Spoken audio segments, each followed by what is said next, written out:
RV Miles is sponsored by LL Bean.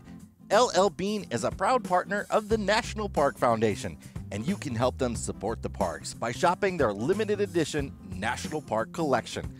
Every time you purchase products from the National Park Collection, which includes totes, shirts, hats, patches, and more, you're helping to protect, restore, and improve parks throughout the U.S.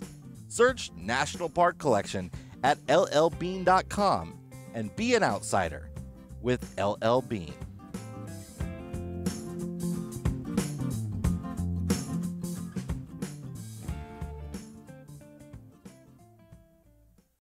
This week, after almost 10 weeks in the Verde Valley, we're on the move. We tell you where we're headed, but take some time to reflect on our time sheltering in place in Arizona. Plus, we've got listener questions, news about mobile satellite TV, and a whole lot more. This is RV Miles.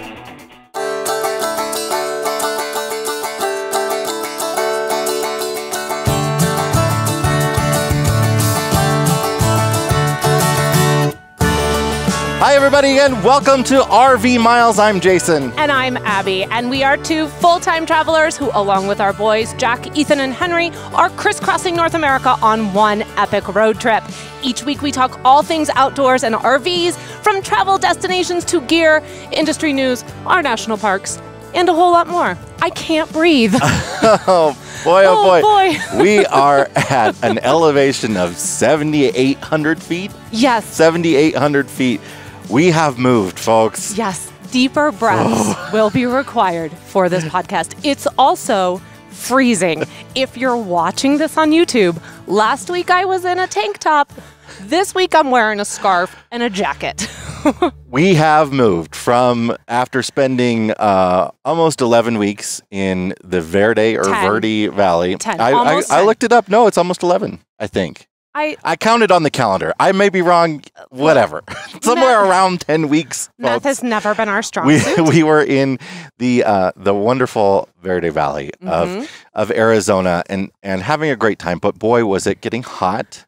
Yes. You know, if you've been listening, we've been vacillating on whether or not to move on or not. What a big word. We had finally made the decision to stick where we were there until June 15th. Yeah. And then 2 days before we actually left, we decided to make the move up here. Partially because our neighbors at the campground we were at, Verde Ranch RV Resort, they decided to move up here, and we've kind of been sheltering in place with them. And this is a great spot. We had to get out of the heat. The heat was starting to melt our stuff inside. It was getting absurd. So we try to do this responsibly. And starting to melt our stuff inside, as in our souls, on the insides of our souls, or the actual inside of our trailer. As we said before, the June high in that area is 99 degrees, meaning just as many days are above 99 degrees. Yeah. So we decided to make our way away from there. Now, we were very concerned about this. We spent a lot of time trying to figure this out, whether it was the responsible thing to do, how we do it responsibly. And, we're very concerned, obviously. Yeah, but at the same time, Jay, when you know, you know. Yeah. And we knew. It was time to go, and we knew that we could do it in a way that we felt comfortable with. Everyone has a different level of comfortability with this thing. We knew at that time this just felt good to us, and it was absolutely the best decision. We don't really look at it as we're traveling again. We've just really moved our home base. We're going to be here for at least 5 weeks. I should say where we are. We're near the San Juan National Forest near Durango, Colorado. So we traded red rock views for mountain pine. Yes. It's a wonderful trade-off. And we're going to be here for at least 5 weeks. And so we just look at it as a new home. We didn't move, barely over 300 miles. So we were trying to stay in sort of a reasonable area, just moving up in elevation. Colorado is still they're not under the shelter in place anymore. They've removed that. Colorado is now under a safer at home order, which we're going to respect. We're going to stay at home. And the only time we're really going out is to get groceries and maybe to go on a few hikes or scenic drives. Nothing that will really involve interacting with people. Same thing we did in Camp Verde. We're just doing here in Colorado. I have to say, we're recording this on Memorial Day. Yeah. And the campground just emptied out. Colorado was having a great time at this campground this weekend. This campground was packed, which is something that we have heard all across the country. Yeah. Campgrounds are reporting all across the country that people were really excited to get back into their RVs or rent their RVs, and Memorial Day weekend shaped out to be a very, very busy weekend for the campgrounds. So we're fielding a lot of questions from people ever since we made this decision and we've posted about our move on social media. We're fielding a lot of questions from people that are asking what it's like out here. And they're thinking about coming to this area. They're thinking about coming to Colorado. They're thinking about their big national park trip that they had planned for the summer. And they're wondering what our travel was like, how it felt, what people's opinions are of us traveling and all that sort of stuff. And we got to say, we don't think the country's there yet, but we do think it's different in every state. Like there are states that are dealing with this in many different ways. And if you're in a heavily populated state on the East Coast, that's very different than being out here kind of in the middle of nowhere. So if you are planning a big trip coming up, you really got to sort of look at the different communities that you're planning on going to and see what their current situation is, what their current shelter-in-place orders are, what's open and what's not, all that sort of stuff. We didn't really experience anything on the way here. We just made a quick stop at a gas station, and that was really about it. So there's really nothing to experience other than gas stations, and be safe and responsible about that. But I think there's no way to answer that question really right now, especially as things just continue to drastically change day after day after day. You do you. You do you. I think that sums it up. You do you. We do know a lot of the national parks are opening just as we speak. Over the last several days, lots of national parks have been opening. So people are getting excited about that. Those openings are very staggered wherever they are. So we're seeing lots of one entrance is open, another's not. These certain hikes are open. These ones aren't. Restrooms may be open, restrooms maybe not. So again, it's just drastically changing quickly. And we are seeing lots of people going camping, and camping is a great thing to be doing right now. But as we've said many times, I think in the past, we recommend that you try to do it within a day drive of your local area right now until things continue to sort of sort themselves out across the country. Yeah, just give your community some love for a while. It needs it. You can find great stuff everywhere. I mean, there really is amazing things in every community. And that's, I think, one of the biggest things that we found throughout all of our travels. I find really great stuff in the hammock we have set up over there. That's as far as I need to go. I walk from the rig to the hammock, I get into the hammock, and then I chill out. Great stuff. Well, we got a lot to talk about today. We're going to go through our time. I know we've talked about it in bits and pieces over the last 10 weeks, but we're going to really talk about the Verde Valley today and the campground we stayed at and all the things that you can do in that area, because it is really a great RVer destination. Absolutely. We're going to pick up where we should have had a podcast 9 weeks ago, and we're going to take a little bit of a break from our Going Full Time series, which is in full swing across RVmiles.com, all of our social medias, over on YouTube. Our last two episodes, 145 and 144, really focused on that subject. So we thought today, let's talk a little bit about a travel destination that's a hot spot for RVers. And then next week, we'll jump back into some more full-time conversations. All right. We'll be right back. Be right back.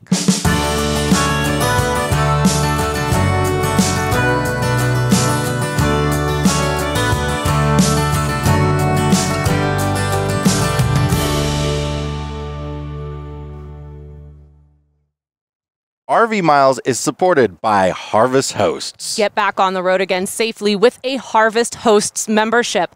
Enjoy wide open RV camping on over 1,000 wineries, farms, breweries, museums, and other unique attractions that invite RVers to visit and stay overnight for free. Plus, you're supporting local businesses who need help right now. RV Miles listeners can save 15% off a Harvest Host membership with code MILES. That's MILES for 15% off your Harvest Hosts membership. We will link to it in the show notes at rvmiles.com/146. All right, it's time for the answer to last week's brain teaser, which went like this. While his parents were away, a teenage boy and his friends drank some of the parents' gin. This, of course, was strictly forbidden. They then poured water into the gin bottle to return it to the level where it had originally been and put the bottle back exactly where they'd found it. However, when the couple came home, the father took one look at the big bottle of gin and turned angrily to his son to denounce him for illicit drinking. How had he known? Because they keep the liquor in the freezer like we do. Yep. The father kept his bottle of gin in the freezer where gin remains liquid even to very low temperatures, but the watered-down gin, however, had frozen into a solid block within the bottle. Get smarter, kids. This is your PSA from RV Miles. You live and learn. Live and learn. All right, it's time to talk about our time in the Verde Valley, not the Verde Valley, as we prefer to call it. How about this? You say Verde today, and I'm going to say Verde. Okay. And we're going to split the difference. I will say, over the weeks, I have started to say Verde just naturally, and that makes me uncomfortable. Well, because then I almost said to you the other day, I almost said, so do you know if Mesa Verde's open yet? And then I was like, oh, it's not.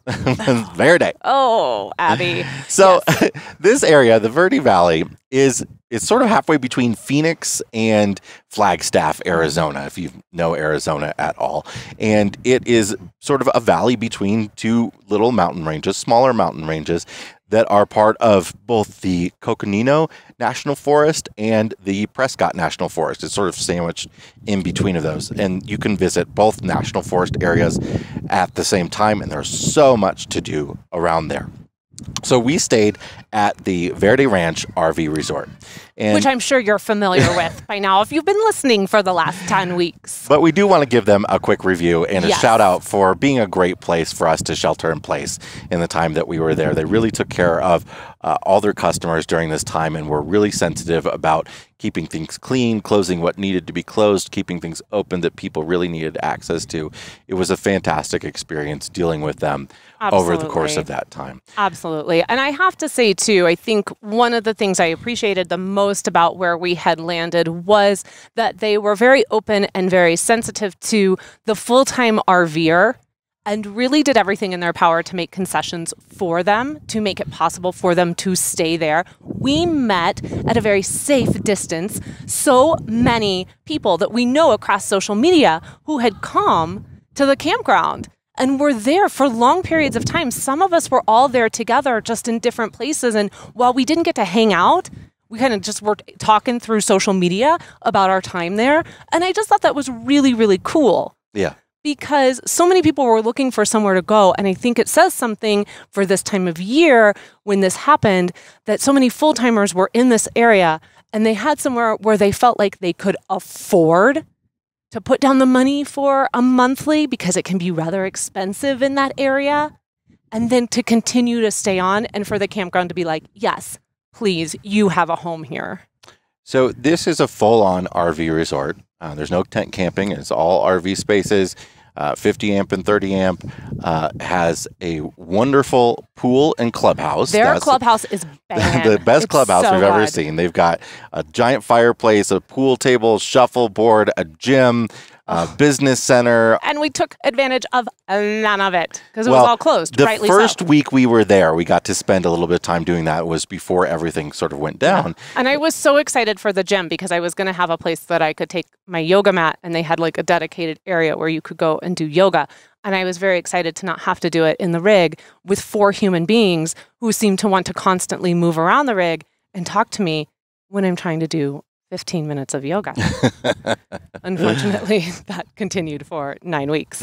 Behind the clubhouse, there is a very nice heated pool and 2 hot tubs and a splash pad area. So if you've got real little ones that you don't want to get into the pool, there's a big splash pad, outdoor fountain type thing for them to play in. Yeah, they've really thought about everything. They've thought about the family camper. They've thought about the couple campers. They've thought about the solo campers. They've thought about the full-timers, the weekenders, the long-term vacationers.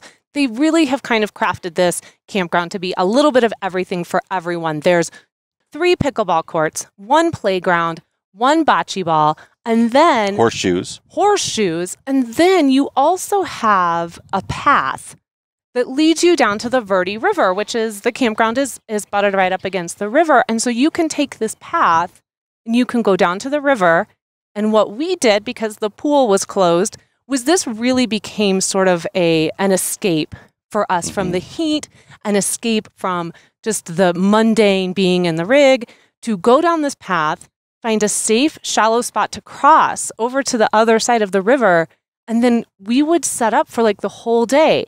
We'd be able to, the kids could play in the water. We could set up our hammocks. We would bring food. And it was a way for us to cool off, unwind, and do it safely, and then just walk back to the rig. It was awesome. That's the best part of this campground. Absolutely. It is butted up against the river, and there are people that kayak through the river and all sorts of stuff. And we ended up buying some floaties too. So here's a tip. Like if you stay here, bring some kind of flotation device, be a raft or a ring or whatever, because you can float down the river. This is one of the only undammed rivers in the country. It's an incredibly popular river for kayaking and canoeing. And I know that the campground in the future wants to have an option for you to rent those things and have a place, I think, to put in or to come back to. Now, there is a service in the town of Cottonwood that you can rent kayaks from, and you can float down the river, and then they pick you up on the other end. And so they might be wanting to partner with them or something. And they've got a lot of things in the works that's going to help make it accessible for campers who don't carry their own kayaking or canoeing gear. And it was just so great. Yeah. I will always take that memory with me of that time that we spent with our kids splashing in the river and just relaxing. That's how we spent Mother's Day, part of Mother's Day. And it was really, really wonderful that we were making such strong memories during such a time of just uncertainty and stress. To be able to make those kind of memories was amazing. Now, if you do go here, we had one of the river view spots in the back of the campground, which down in the lower section. Very beautiful. Behind us, lovely trees, and you could get a little bit of a glimpse of the river. But I do want to caution people there. We saw a lot of people come in thinking that they could access the river from their campsite. You can't access the river from your campsite. You have to walk down to this little trail and do that. But it's a very short walk. Yes, it's to do so. That is really the only access to the river from the campground is this trail. And another thing I would caution too, and I didn't get a chance to talk to the campground about this. I'm curious to see what their plans are, because this lower loop that we were in had only opened up a week before we arrived. So they had their upper section, and then they added on to the whole place is very, very new. Yeah, it's beautiful.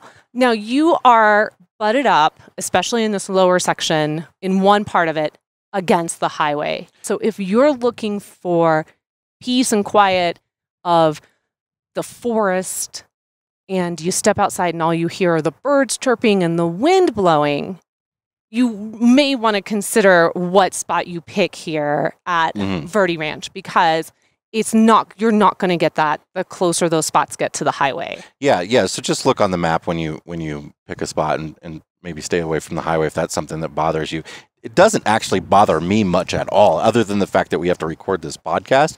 That's the only time I noticed it, really. This is why I always recommend people, when they look at reviews for campgrounds, to actually go in and read them instead of just looking at star ratings that people leave. Yeah. Because the stuff you care about might be something that other people don't care about. You might really care about highway noise, or you might prefer that it is so close to the highway that you can just get off the highway, drive into the campground, and then back out, which is also very nice. There is some convenience there, because what was also really nice about this campground, especially for those of us sheltering in place, was the proximity to grocery stores, pharmacies, things that we needed that were essential during this time. They were only a couple of miles away. There was a Basha's, which is, I believe, a local Arizona grocery store that was 2 miles from our campground.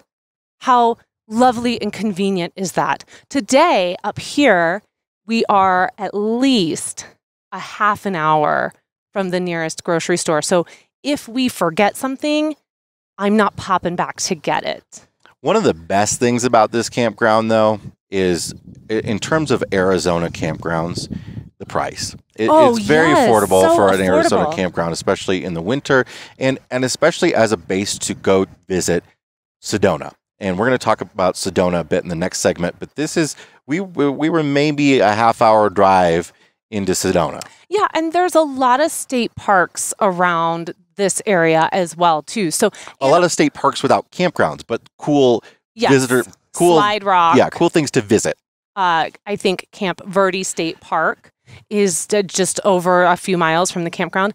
And also there's some fantastic hiking to be had, not just in Sedona, but actually in the Camp Verde area itself as well. So this campground can be a really lovely jumping off point for you. And we did actually get to partake in one of the hikes close to the campground, which we really, really enjoyed. And that was the Copper Canyon hike.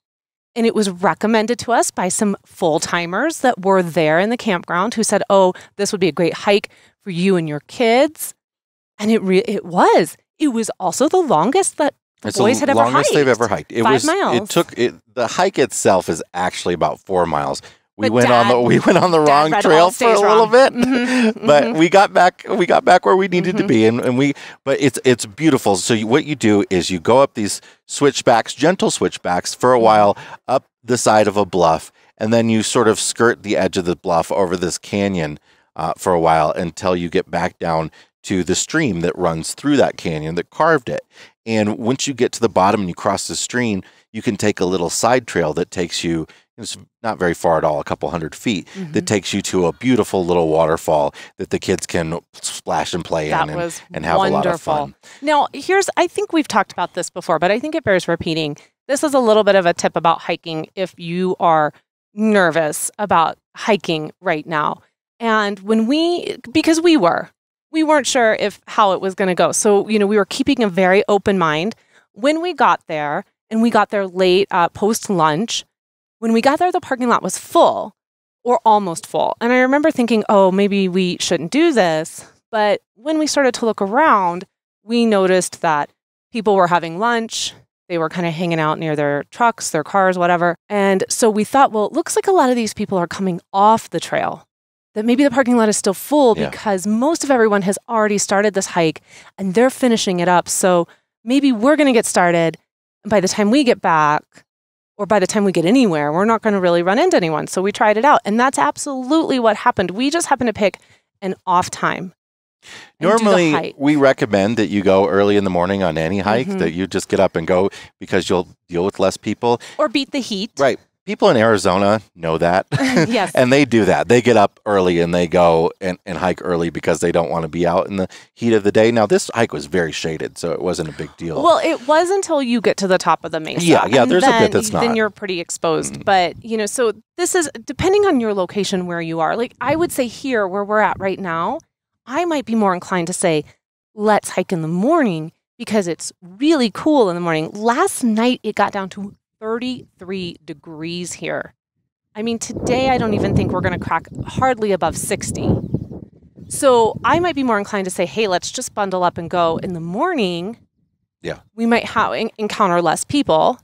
Whereas obviously in Arizona, we chose to go later in the day when it was a little bit hotter and we were rewarded by cooling off with that waterfall. But, that's just something to think about. If you are still a little bit uncomfortable about going out on the trails, but you really, really want to do it, consider going at what might be an off time for your community. This is also not a super popular trail, which is part of why we picked it, because we didn't want to be inundated with lots of people.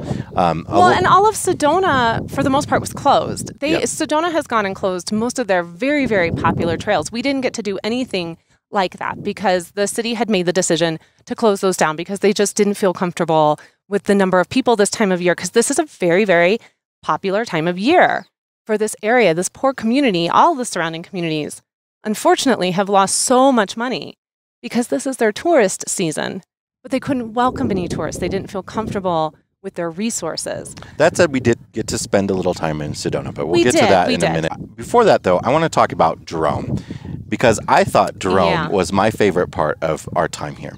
So if you have a minute, go listen to the See America podcast episode on the Jerome copper mines, because it really goes into detail about this area and why it's special and why it's there. But the gist of it is Jerome is a copper mining town way up in the mountains up high.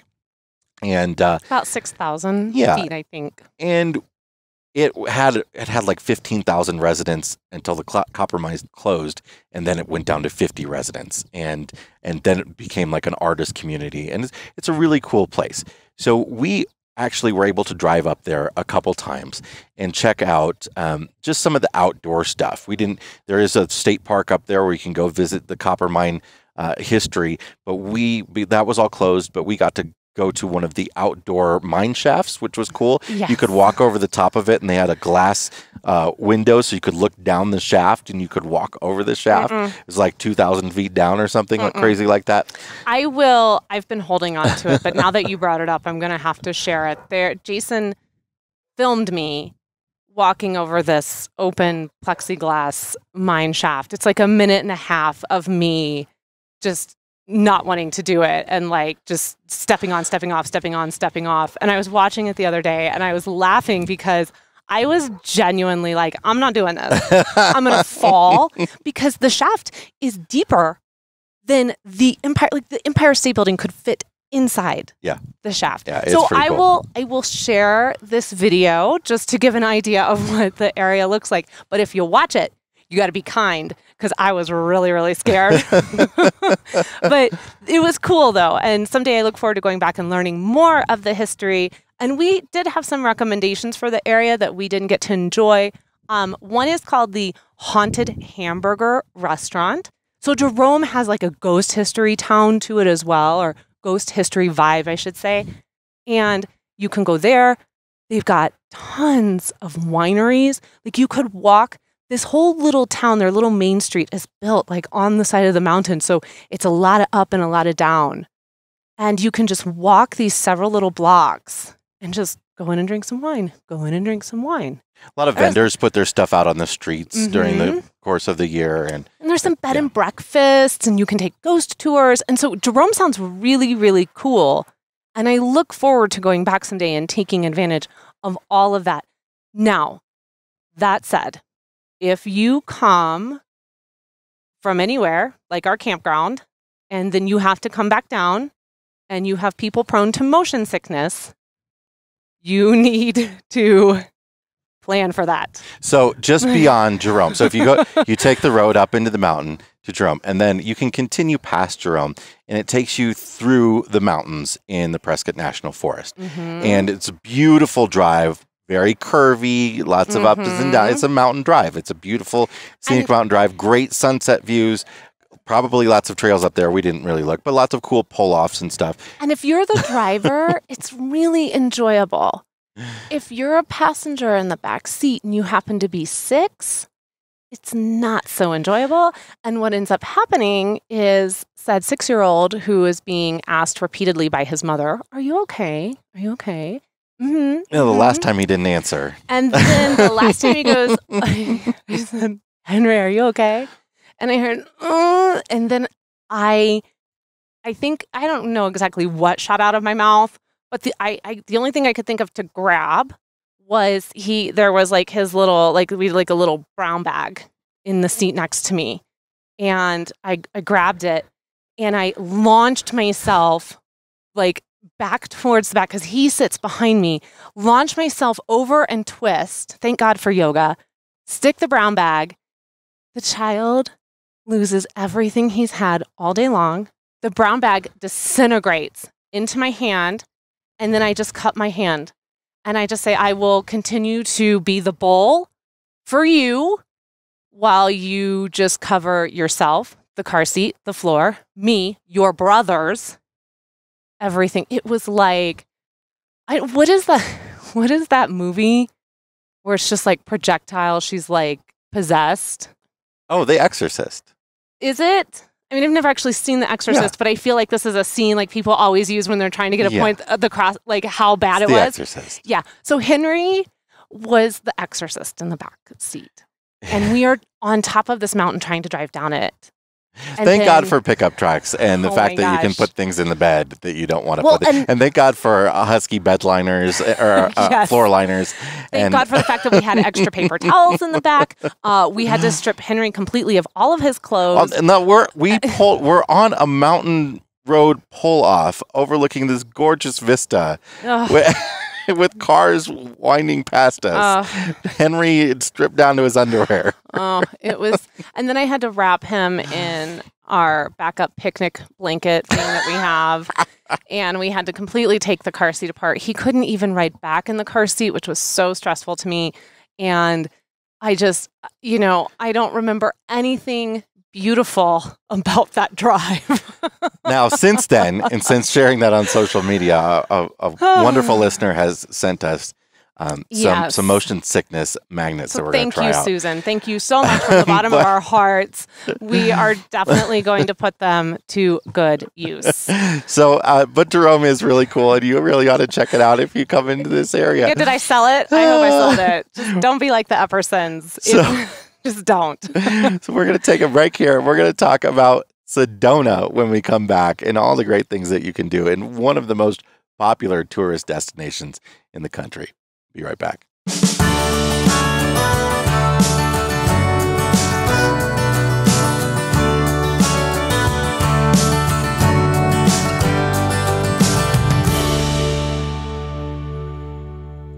The RV Miles podcast is supported by Hughes Autoformers, makers of the Power Watchdog Smart Surge Protector. Electrical surge protection is one of the cheapest insurance policies you can provide for your RV, and the Power Watchdog beats the competition with field replaceable surge modules.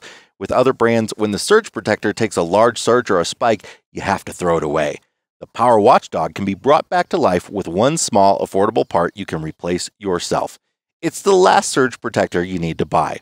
Use the coupon code RVMILES, all one word, for 10% off your order at HughesAutoformers.com. That's code RVMILES for 10% off at HughesAutoformers.com, or click the Hughes logo in the show notes for this episode at RVMILES.com/146.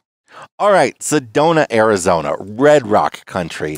Sedona is one of the most beautiful places that you will see. It is also very busy, very popular, even during coronavirus times. Yes, even in the times of the Rona, Sedona is popular. Yeah, so we, like I said before, the Verde Valley, Sedona is not part of the Verde Valley, but it's a good place to stay if you want to visit Sedona. And the reason being, it is very expensive to stay in Sedona. It's very, very expensive. And for the trade-off of a beautiful 20 to 30-minute drive, absolutely worth it to stay at Verde Ranch.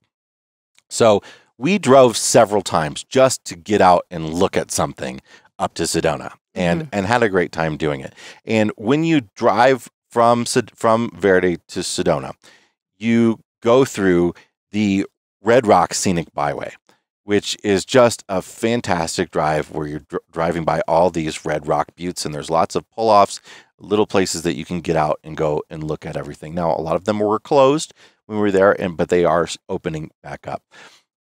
You can stop at the Red Rock Ranger Station, which is a visitor center for the National Forests, where you can sort of scope out the area. You can get a motor vehicle use map. You can get some advice from the rangers on all the trails. They've got a park video there, all kinds of stuff, and it's sort of a gorgeous spot in itself. And you can take your picture with Smokey the Bear. Smokey's there. Okay. Absolutely.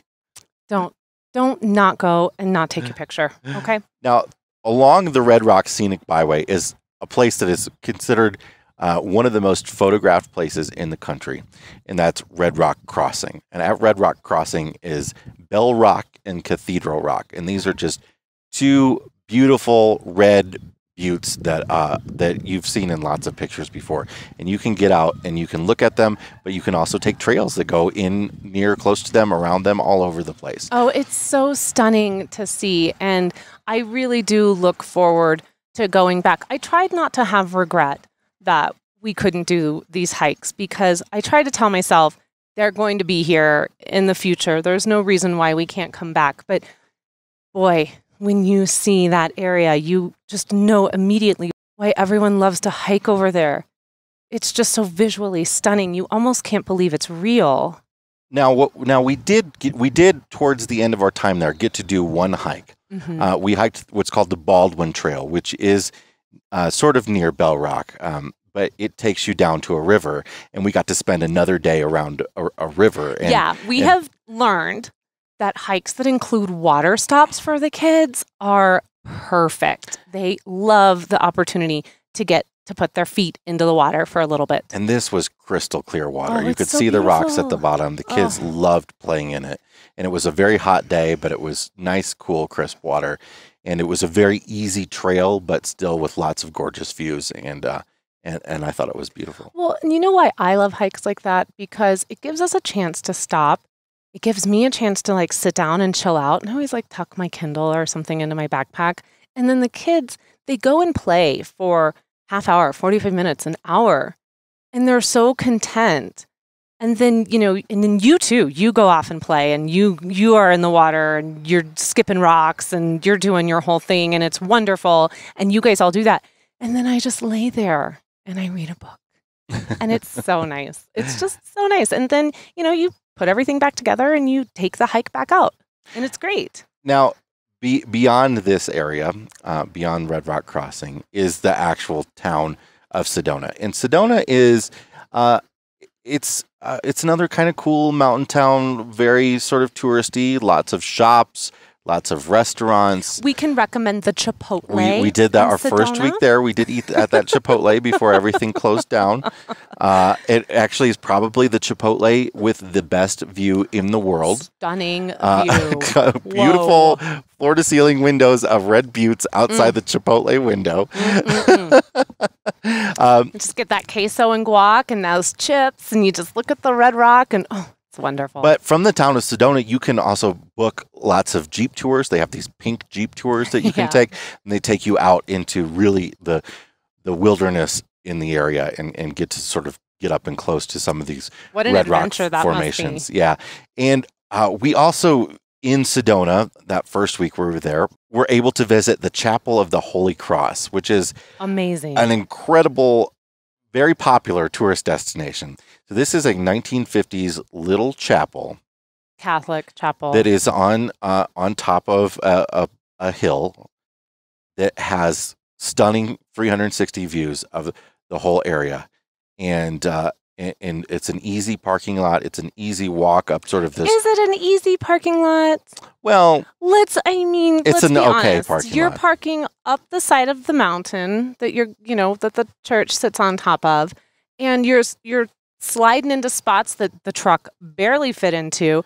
That's true. And then it's one way. And then when you get to the top to turn around, it's not like a roundabout to turn around. It just stops. And then you have to try and back up. It's sort of like I was fine with it. He was fine with it. But it's like that scene in Austin Powers where he's on like the little cart and he is trying to back up and he's like, and then he gets stuck and he's just like, he's trying to back it up and he goes forward and trying to back it up and goes. That's what it's like up at the top. Anyway, it's a great free tourist stop, and we highly recommend you go there and check it out. It's so peaceful. It's very, very peaceful, very much worth it. We also, so if you continue on the road through Sedona, we also just drove past Sedona up towards Oak Creek Canyon, which is a beautiful place on the way to Flagstaff on Route 89A. Route 89A is the scenic route in Arizona that goes all the way from Prescott, Arizona, over those mountains into Jerome, where we talked about, where Henry got sick, and then down out of Jerome into Cottonwood, and then up to Sedona, and then all the way up to Flagstaff. So it's a gorgeous scenic drive, and we partook of several bits of it. And so past Sedona, you go over a bridge that goes over a beautiful waterfall, and then you can continue on driving through the Coconino National Forest and some beautiful views of the creek that flows through there. And you can get up to Slide Rock State Park, which we couldn't partake in, but is a very popular place where it looked really cool. Basically, the river goes through these rock formations that you can slide down, and kids really love it. And, check it out, but we couldn't. We went to the Dairy Queen and got some takeout ice cream around there. There's no shame. That's about all we could do. That was fun. Like we stopped and there's a bed and breakfast. Right there. An inn, like right across from that Dairy Queen. That's dangerous. I could not stay at that inn because I would be getting a mini Snicker Blizzard every day. But scenic drives are really where it's at for us right now. It's like the only thing that everybody can really feel comfortable doing.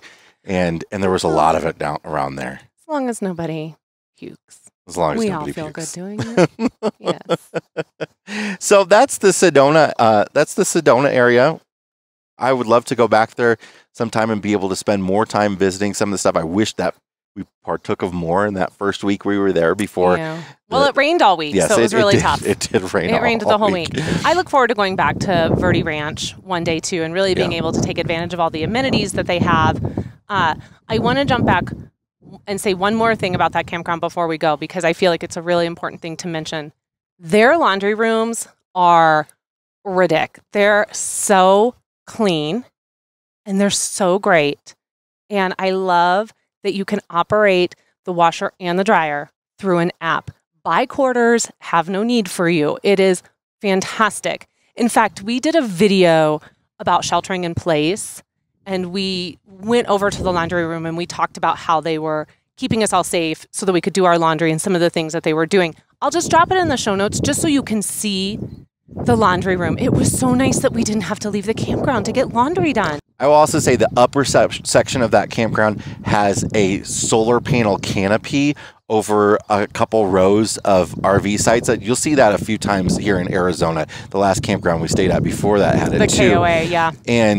And that's really cool for people who want to camp in the heat and get some serious shade. Like literally your RV is under a shaded canopy, and it's dual purpose because it's solar panels, so it's providing the park electricity at the same time. So if you're dealing with that 100-degree heat, you could get some shade. And the difference between the temperature in the shade and in the sun in Arizona is crazy. But you're all probably wondering right now, what's the difference between the wind here in Mountain Pines and Red Rock? Right now, not a whole lot, because we are getting pelted by some wind right now. So if you're hearing it, just try to feel the breeze on your face while you're listening. It's fresh, crisp mountain air. So that was our time in Sedona. We had a great time, and we'll link to everything that we went to in the show notes and in the description on YouTube as well. We're going to take a break, and when we come back, we'll have our Fresh Tank, Black Tank segment, and we will have the new brain teaser. Be right back.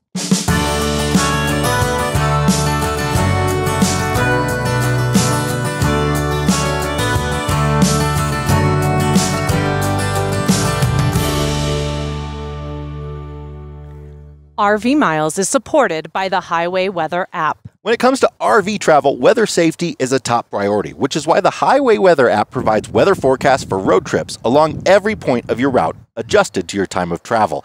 You can compare forecasts, get recommendations for the best time to head out, get severe weather alerts, add rest stops to long trips, and more. Did I mention all of that is included free in the app? For subscribers, there's a hands-free background feature to automatically alert you to upcoming bad weather. To download the app, visit highwayweather.io today, or look for it in your iOS or Android app store. All right, it's time to check the level of our tanks. Abby, what is in your black tank this week? So my black tank this week, I'm not going to expand too much on this because I think all I have to do is say the beginning of the sentence and y'all are going to know what I mean. But I am black tanking this week people online or in real life who start sentences with, not to be offensive, but. There you go.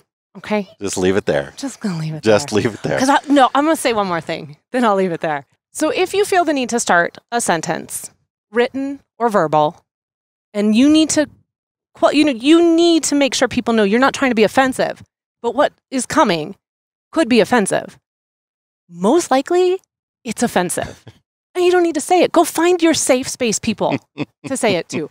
Don't say it to 62,000 people in the America's National Parks Facebook group, because you're not going to like what you get back. So your black tank is Facebook related, so is mine. Well, yes and no, but I mean, I think this is really common that we start these sentences with, not to be ... but here I go. And you have lost your audience within those first few words. And you've also, the keyboard warriors then are like, well, let me get this.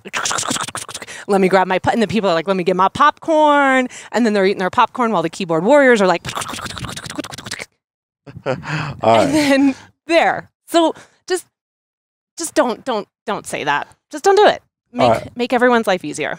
All right. What's in your fresh tank this week? My fresh tank is going to a website or a service called Scribd. I don't know how many of you have heard of this. I was recently turned on to it about a month and a half ago, and it's a really nice alternative to having an Audible subscription. So what Scribd is it's essentially a streaming service for books, audiobooks, sheet music, and articles. It's $9.99 a month, and it's unlimited. You can listen to everything that's in their collection as much as you want, and their collection is quite vast. So I've been able to find a lot of stuff for the kids that they wanted to read or listen to that we've been waiting for from Libby, from our library, or I just didn't want to pay for through Audible. I think it's a great service. I think if audiobooks are something you do a lot of listening of when you're, exercising or traveling or you're doing stuff around the house or just at night when you're going to bed, whatever, you really should consider Scribd. The caveat is that you don't get to keep anything. So, with Audible, you pay $14.95 a month and you get that one credit. And that one credit allows you to purchase a book and it's yours forever. And then you get a discount on all the other audiobooks. Scribd doesn't work like that. Scribd is essentially like Netflix. So once you stop the subscription, you no longer have access to their catalog. But if you have a lot of people in your house who are going through a lot of content like we do, we've got, at least 3 independent readers. I'm not counting you as one of those. I think we have 4 independent readers. Thank you very much. I mean, you don't ever read books. Yes, I do. No, and I read things that aren't books. I read. I just meant you don't use this service. Wow. You have no need for an audiobook, and you're not a big fiction reader. If I couldn't read, I would need an audiobook because you don't read in an audiobook, you listen. What is happening here? I can't. Clearly, it's a great thing for road trips as well to listen to audiobooks. Scribd has been fantastic for our children. Is there a way I can just do this? I'm just wrapping it up for you. It's SCRIBD.com. And we have 5 readers of some capacity in our house. Well, Henry's not an independent reader. No, but he loves audiobooks, and listening to audiobooks are really, really great for reading skills as well. So if I could just rewind all that back, maybe you could. Jason, what's your black tank this week? Let's just move on. All right, so listen up. Oh no. So I was starting to work on a video for YouTube on how we plan our travels, how we plan a route. And one of the resources that I wanted to show people. Did you have to do reading in order to do this research? Cut your face. One of the resources that I wanted to show people is this Facebook group that's called RV Roads and Routes. And basically it's a place where you can go and you can put in what your potential route is, or your starting point, your destination, and get some input from people on that have actually taken these routes on whether it's good for your rig or not, right? And what you'll experience along the way. So we had heard that the travel from where we were to here was going to have a lack of fuel stations for a while. It was totally wrong, but we had heard that was a possibility. So I posted in that group asking about this route and if that was true, if there was a fuel station issue. We talked about rogue posting in groups. This is not rogue. This is just a normal post. You went rogue because we didn't talk about it first before you posted it. We can't be posting. You want me to clear a Facebook post with you? Yes, because you've black tanked this so clearly. No, listen. Just listen, okay? Listen to my story. Okay. So so I posted this, and the admin of this group took my post down and sent, and along with a very nice note that said, "I'm sorry, gas stations are outside of they're off topic for this group, so you can't ask about where to stop for gas." What? And because the way I wrote my post, it sounded like I was asking about a specific place to stop for fuel, and they don't want asking about destinations, any of that stuff. Fine. So I rewrite the post saying that I just heard that just the general availability of fuel isn't great on this route. Does anybody know if that's true? And then in general, what am I going to experience in terms of passes, in terms of mountain passes, because there was a couple big elevation changes. And I put a very nice note to the admin at the bottom of my post. It said, I hope this is okay. I'm not asking about specific fuel stations. Just want to know if like there's actually fuel on this route, because our gas station and our fuel tank in our gas truck is small and obviously don't run out of fuel. Can I just say one really thing before you finish? I hope this is okay is borderline real close to, not to be offensive, but I just want you to know that. I was super nice though. And I was like, I'll take it down if it's not. I was like, I'll edit it if it's not. I'll take it down if it's not. Admin delete. Do you know, did you get kicked out? They blocked me from that group. That's amazing. Can you believe that? I totally can. That is amazing. Anyway. So, you know what? I still recommend, if you're looking for a route, you want information about your route, go to the RV Miles Facebook group. You can absolutely come to our group. But it was a great group for me to go ask about a route. You can still go there, the RV Routes and Routes group. I'm going to be nice and even still plug it for them. I just don't understand what you're supposed to talk about. If you can't ask about grades and you can't ask about the fuel along the route. You can ask about grades. Fuel is apparently not allowed. Someone can't just say, hey, this stretch, you're going to get a 200-mile stretch with no fuel, so you might want to think about filling up before you hit X. That's all I wanted to know. But that gets deleted? That gets you blocked from the group, Dang, Abby. Jason, savage. So that's what's in my black tank this week. Oh, that's a big black tank. All right, what's your fresh tank? In my fresh tank, you may have heard about this if you have satellite television. There's this act called the Stellar Act that the government passed last year that basically requires satellite TV providers to pay the local TV stations for local programming. Before, they weren't paying for it because it's just sort of the same as over the air, and now they have to pay for it. And what is happening is that certain satellite companies are having issues with this and haven't made agreements with these local TV stations. So this sounds like a black tank, but why it's a fresh tank is we have Dish Network, Dish Outdoors, and Dish Outdoors does not have this problem. They got their ducks in a row and took care of this. So when we travel, we can get local stations wherever we are. If you have DirecTV, you may have an issue starting June 1st because they haven't been able to solve this. And that may not sound like a big deal, but there are a lot of people out on the road, truckers especially, who, want to watch their local news from back home and that sort of stuff. And they're going to have a hard time doing that, watching their local TV station from back home when they are somewhere else. That's kind of what it's all about. Well, we just liked staying connected to Chicago. Right, exactly. To what we knew and what was familiar and the people we love that are still there.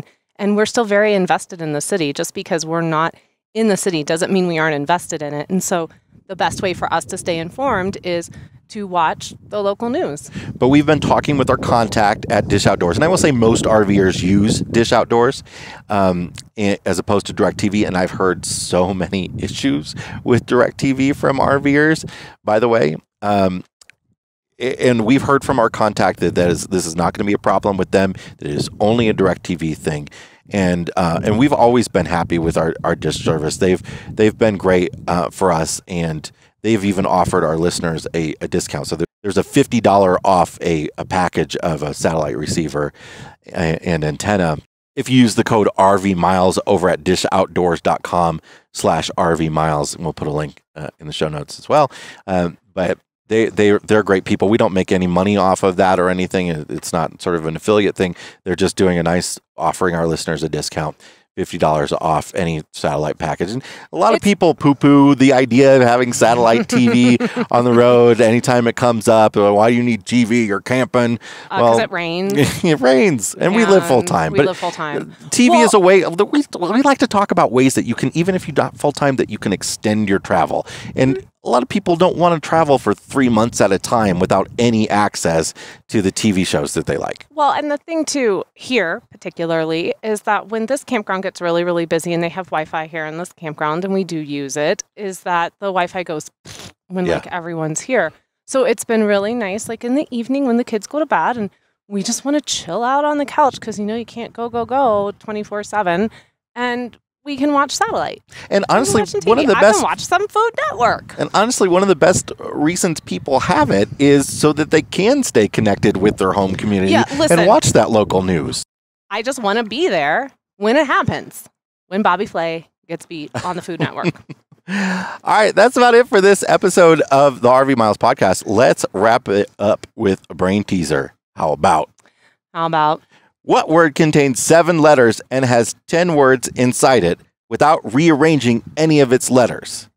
So it's a 7-letter word, and then you can break the individual sections up into... Yeah, I got it. You can break the individual sections up into 10 different words. Cool. What word can you think of a word that you can do that with? We'll have the answer to that and a whole lot more on next week's episode of the RV Miles podcast. Yes, we will. And if you are enjoying the show, we have a big favor to ask you. Will you head over to Apple Podcast and leave us a 5-star review?